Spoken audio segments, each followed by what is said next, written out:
Hello, hello, I'm Kevin and I play the Binding of Isaac. In the last episode, I missed a few of the dockets. I look at I didn't even look at the docket, but I was like, oh, I want to talk about this. So that's just what I talked about, and I realized that I missed a few things. So for, I think my flight to Vancouver, I was flying Porter, and the flight back, I was flying Air Canada. And I gotta say, I do not like Porter Airlines. Not because like of anything, it's very specific reason. Porter Airlines, when you're in the seat, I mean, first of all, their app just isn't as robust as Air Canada's app.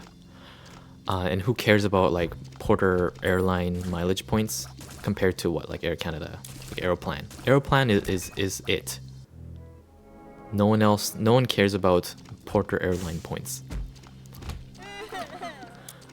Second, and most importantly, Porter Airlines has the audacity to say, hey, sir, can you please take off your headphones for the safety demonstration. So I'd be there in my dang seat. I guess this was before I lost my AirPods. Fuck, I'll miss those days. But Porter Airlines has those, like, has a live view demonstrations of the stewardess or the flight attendants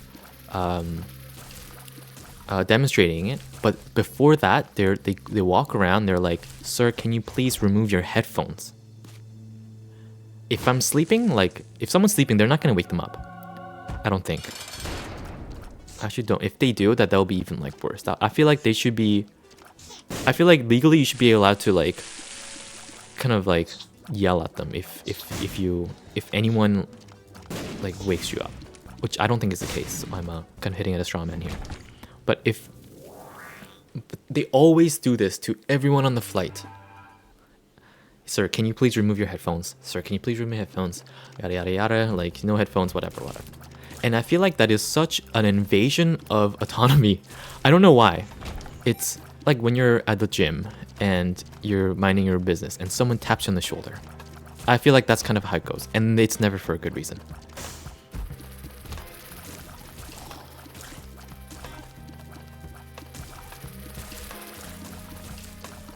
Like, you don't, like, headphones aren't a universal indicator of, hey, I don't really want to pay attention to my surroundings, and I have better things to listen to, rather than what you have to say or what the environment has to say.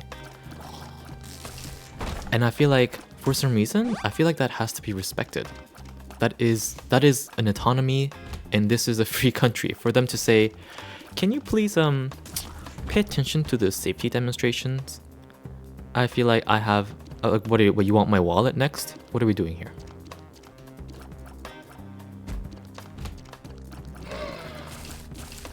Because Air Canada has this like beautifully filmed like a safety demonstration video. I feel like maybe you can find it on YouTube. I hope that you can find it on YouTube, because if you don't know what I'm talking about, you need to know what I'm talking about.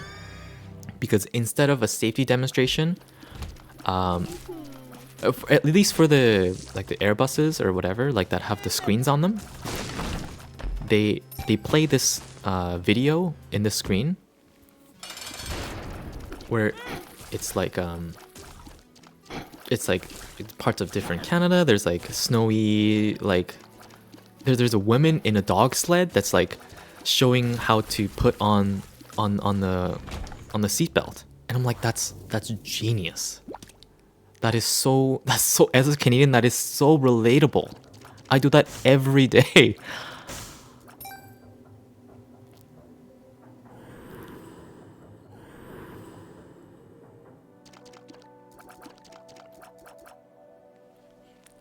I think there were other ones that are like similar, like how to. Oh no, there's a fisherman that like tells you how to demonstrates how to put on a what's it called, like a life vest. It's like a Canadian fisherman in the, I think it's in the East Coast, somewhere in the East Coast.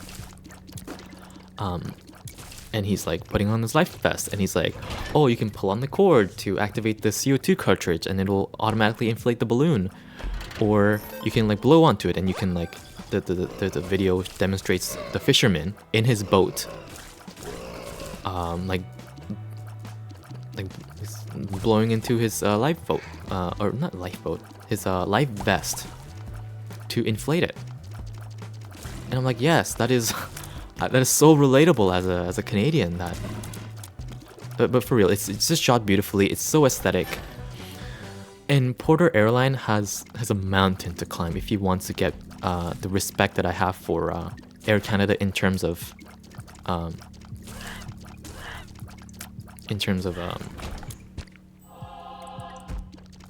don't know, their safety demonstration quality. Of obviously they don't have the same funding as Air Canada does. I think Air Canada is the biggest airline in Canada. I honestly have no clue, but that's what I assume. And because if that's the case, that makes sense, and Air Canada is killing it in the game in the safety demonstration filming department or in the social media marketing department. And they should be, because if they're the biggest airline in Canada, and if they're not, then Porter Airline or whatever airline that is the biggest is not keeping up with what the standard seems to be. And I feel like not enough people are talking about Porter Airlines that dares to ask to take your headphones off for safety demonstrations. Yeah, safety is the most important thing. Dude, I am trying to listen to Wabi's sleep aid. I don't care. I'm never gonna have to you know, like, use a life vest under the seat and pull the oxygen mask down, and you know, like, put your oxygen on before you help someone else's. Like, I don't care. I want to watch the Eskimo lady putting her safety harness on, you know, in the dog sled. That's what I care about.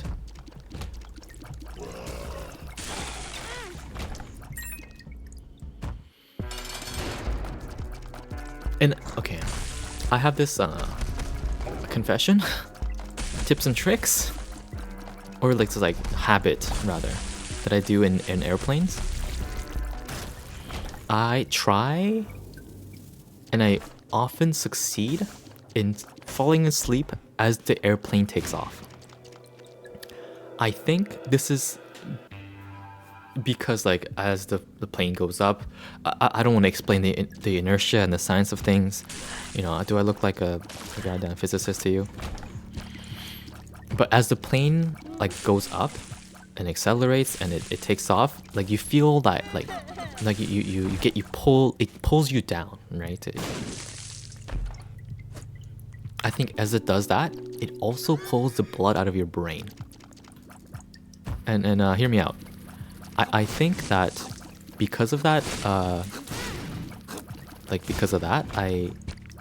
often have a great start to my flight.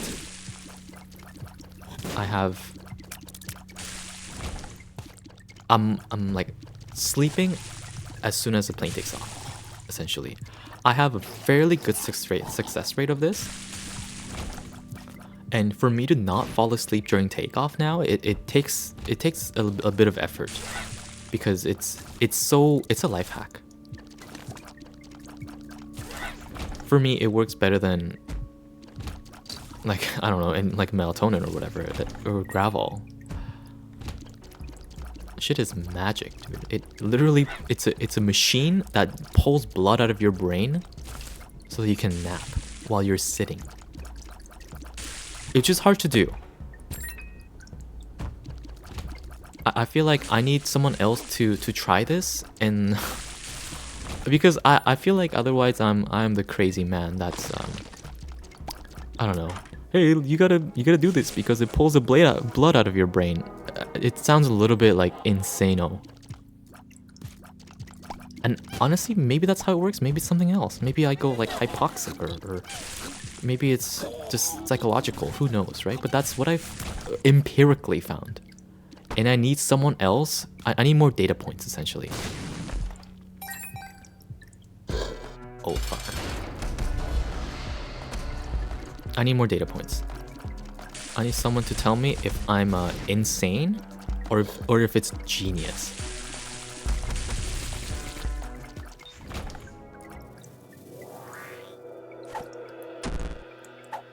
One makes you smile.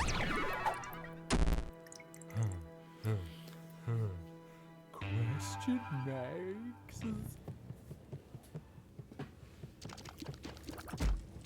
That isn't even what I want to talk about in this recording. I want to talk about something completely different. But I'm on this tear of goddamn Porter Airlines and like whatever airplane things that are on my head, things that are in my brain that I'm cooking up while I'm sitting alone, quiet in my airplane seat, and I'm like playing with my like my balls under the blankets that they give you at Air Canada or whatever.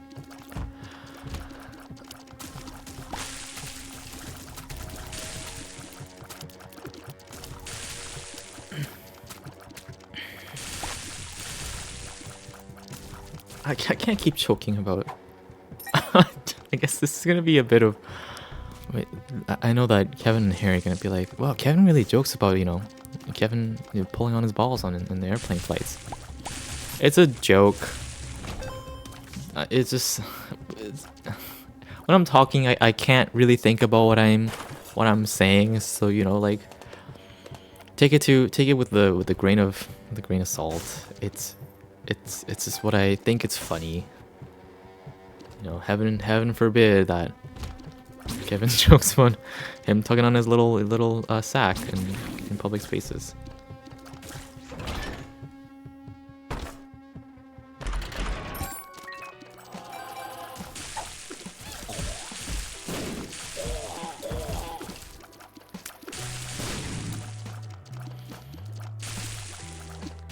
Honestly, I don't think this. Okay, the thing about what I'm gonna narrate what I'm thinking, even as I'm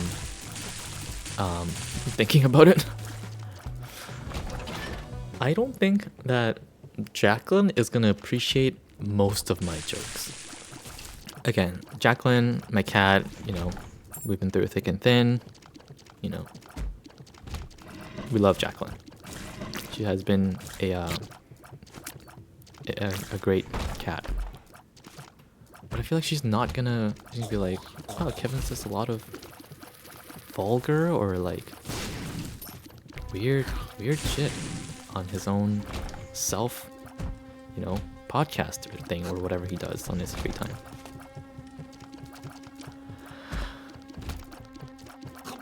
But I hope that I won't be judged too harshly with things that I find funny. I feel like at this point, it's about time that they find out.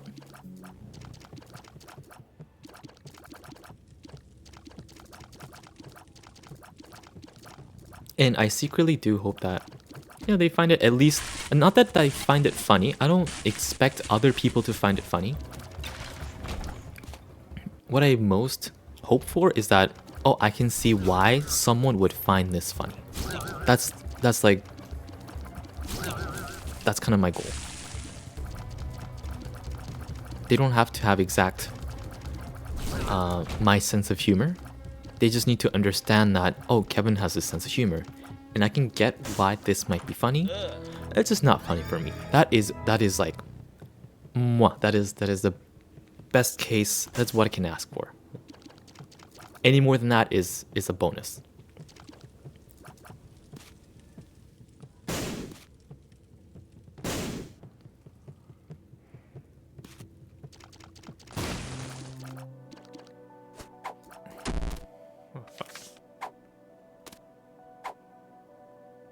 Verb. One makes you small. So I guess I should apologize in advance for lame jokes, vulgar jokes. I don't know. Actually, do I need to apologize for them? Kind of. I feel like I kind of need to apologize. Because you might not expect it. You'd be like, oh, you know, I know Kevin. He's a sweet guy. He's pretty funny. And then you see what I have to say in the comfort of my own home. It's like, wow, I really should not have told Kevin to pursue the things that he enjoys. Wow, that's crazy.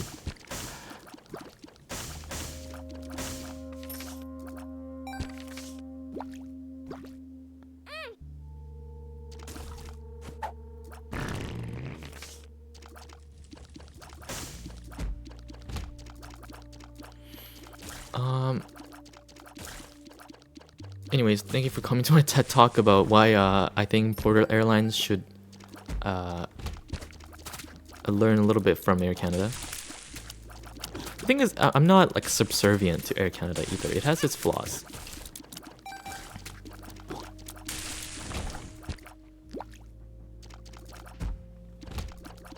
They just don't ask you to take your headphones off and violate your personal space with safety information. Do I look like I care about safety information, dude? Maybe they would have a better chance if they went up to you and be like, or if you signed a waiver, be like, I feel like you do kind of sign off your waiver. It's like, oh, if someone crashes and goes terribly wrong, it is not our fault. Or maybe that's not the case. I don't know how travel service agencies work, really. But that's what I imagine. That if you're getting on a flight, you're kind of like, okay, it's at your own risk.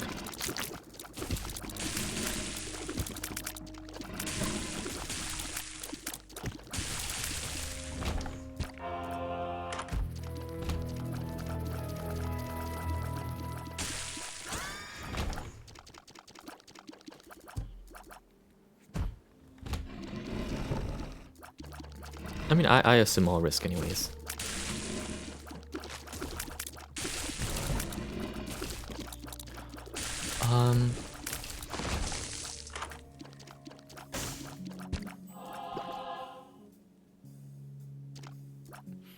What else? Okay, do I move on to my next docket, or do I have? Am I really done with airplane talk?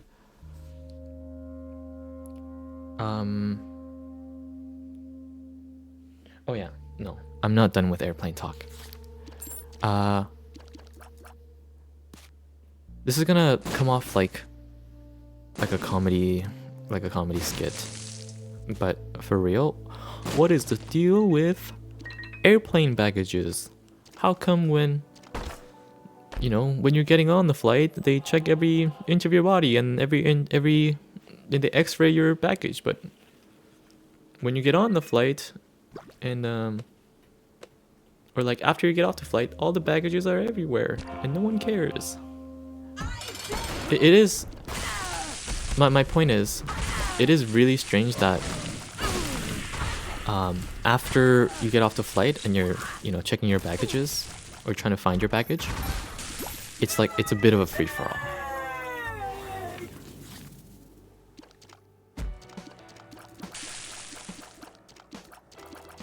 Like I look at the empty, like the baggages that aren't being like watched, and what's stopping me from like walking out with just a random baggage? Or worse, I could grab a baggage, I could go in the bathroom, I could look through what I find important, and I could literally just go put it back. What's stopping me? The cameras? I guess the cameras. But if it's like really, I feel like I could be sneaky. I feel like if I were to commit a crime, I would be really smart about it. But I guess that is why I'm not a criminal.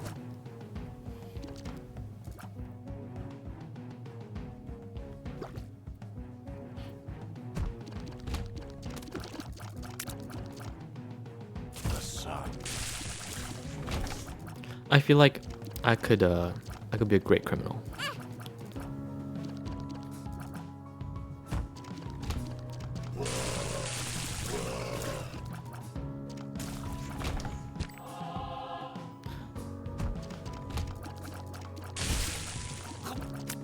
this is like the same, like the luggage being free for all after after you land is like the same. It's like very analogous to but you need a seatbelt for, you know, when you're on the road, because it accounts for more than half of, you know, trauma injuries in America or Canada or whatever. I don't know what the exact statistics are. But like that's what they say. But when you're in a bus, it's like, you know, oh, it's fine. You know, you don't need a safety harness on a bus. Like that's even like school buses or like public transit buses or even like subways. I feel like there's some like, actually maybe not subways, but I feel like there's an argument to be made for school buses at least. Like really, you're gonna like, it kills so many people annually for trauma and then blunt force whatever object injuries. But when you're when you get a lot of kids together, it's fine.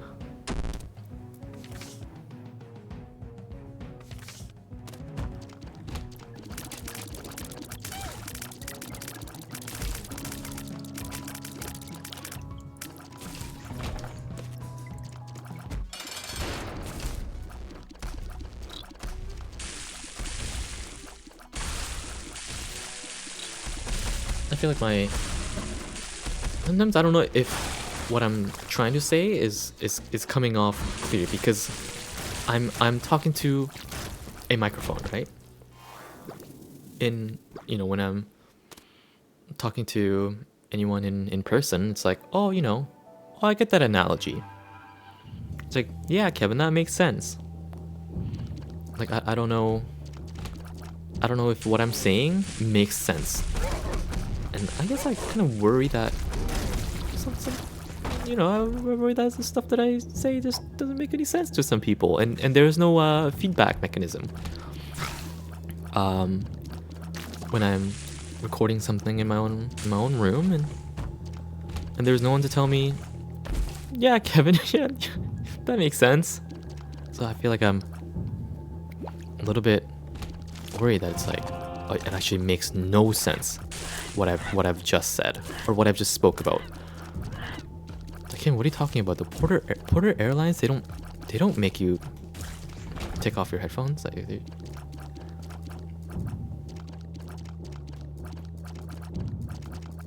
feel like I'm gaslighting myself, and I need someone to stop me from doing such thing. Which is a little bit ass backwards. But I need someone to ungaslight me, because I am chronic self-gaslighter.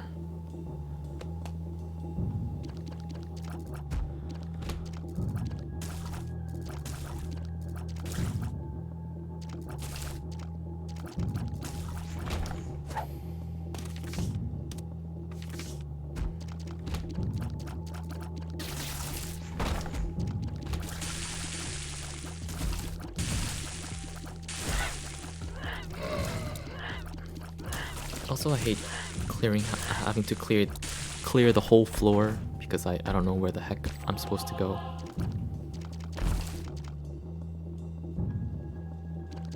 Oh man, it's like the curse of Lost or something.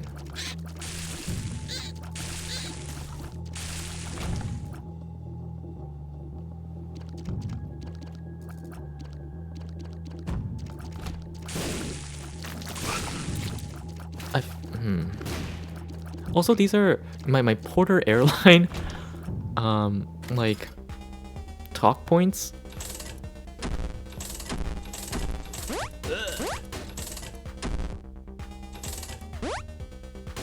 Huh. D100. No, I don't need D100. It's fine. Do I take it? No, I don't even need to take it. I feel like my talking points, these are like the stuff that I either don't have the time or the situation to really share with when I'm with the people in my life personally. Like, it's never, I'm not gonna be like, hey guys, What do you think about Porter Airlines? Like that's no way to start a conversation, and you can't, like, I don't know, you can't naturally just steer a conversation to really talk about what you want to talk about. And at the same time, I don't have the social courage to be like, hey, this is what I want to talk about. Let's talk about it.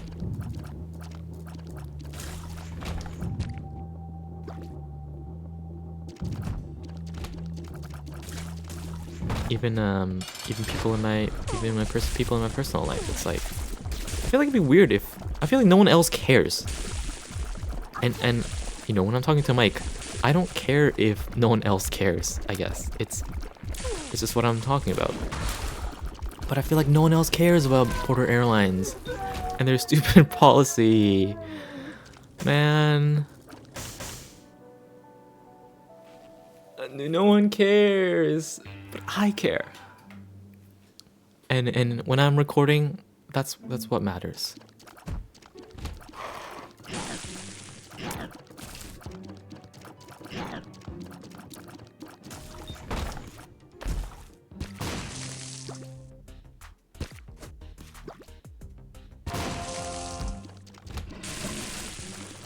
Oh, it's gonna be tough. It's gonna be tough. Kind of rewatching some of these and being like, man, no one's gonna care about freaking Porter Airlines and Air Canada's whatever video marketing that BS that they cooked up. But listen, they were cooking.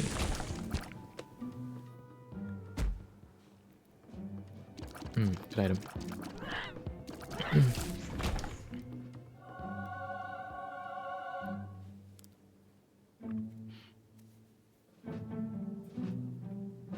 I feel like I can't compare other airlines because I hardly even take other airlines.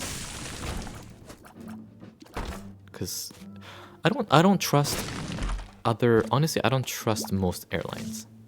I don't feel like they don't have my best interest at heart. Not that I like trust Air Canada to be, you know, customer service first or whatever. I feel like I've had a good, I don't know, experience with them. Is that crazy to say, oh, I like company? I feel like online nowadays, if you say you like a company, it's like, oh, look at this guy sucking up to a multi-million-dollar corporation. That's not what I'm talking about, though. Like, it's...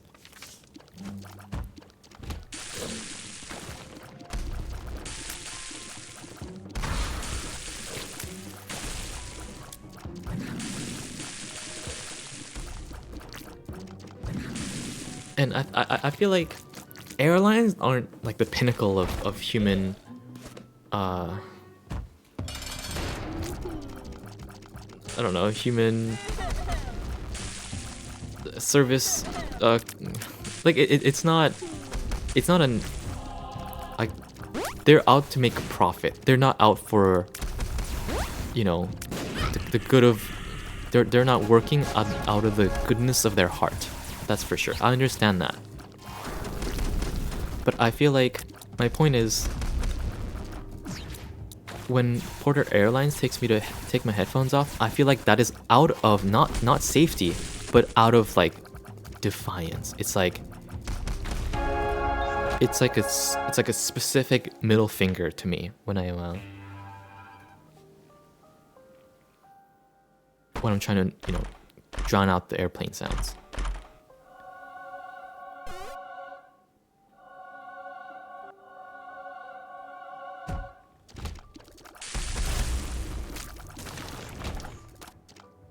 You know, obviously that's not the case. Obviously they just care about, you know, the policies that their lawyer wrote up according to some other law. And they're like, oh, for us to follow this policy, we need to, I guess that wouldn't work here. But they're like, oh, for us to comply with these laws, we need to make sure that all the people in the seats are paying attention to our safety demonstration because you know, someone 50 years ago wasn't listening to the safety demonstration, and then they got hurt, and then they sued, and now we have to follow these, comply with these laws.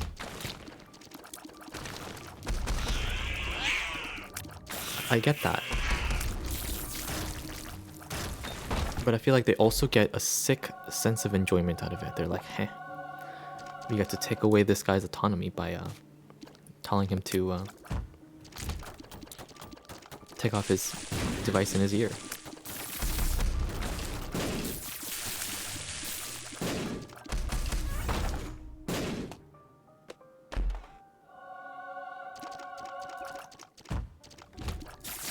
It's a bit of a headcanon. Obviously, they don't, they're trying to comply with laws and whatever, boring laws. But in my headcanon, like, they're like an evil corporation.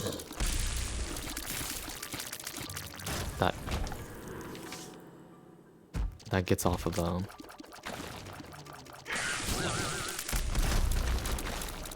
inconveniencing people. I couldn't find the word in my head.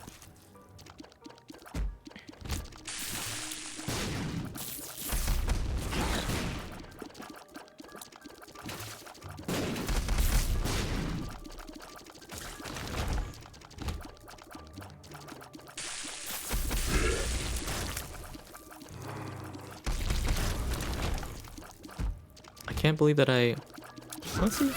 believe that I talked about dang Porter Airlines for a whole recording session.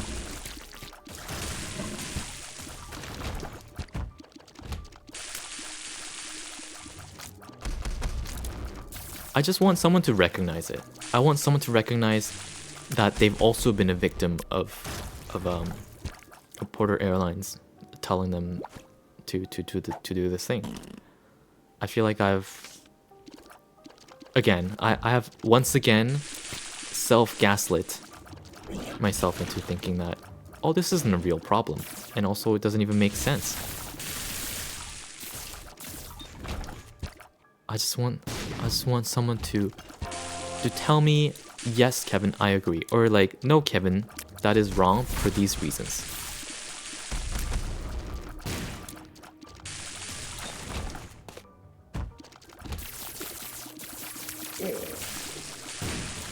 You know what? Huge.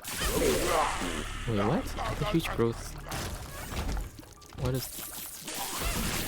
Huge growth? Excuse me? I thought it makes me invincible. Why am I still tiny?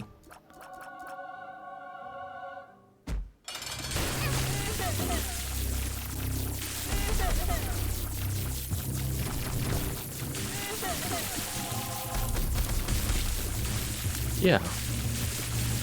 So, I feel like if you hear this, I need an answer. This is not even like engagement bait. This is like, I don't care if you DM me, send me an email. Just tell me that I'm valid. Or that I'm not. I just need an answer. I don't need a yes man. I don't need another, oh, Kevin, yeah, you're right. Keep doing what you're doing. We love you, man. It's just like, just give me an answer, please.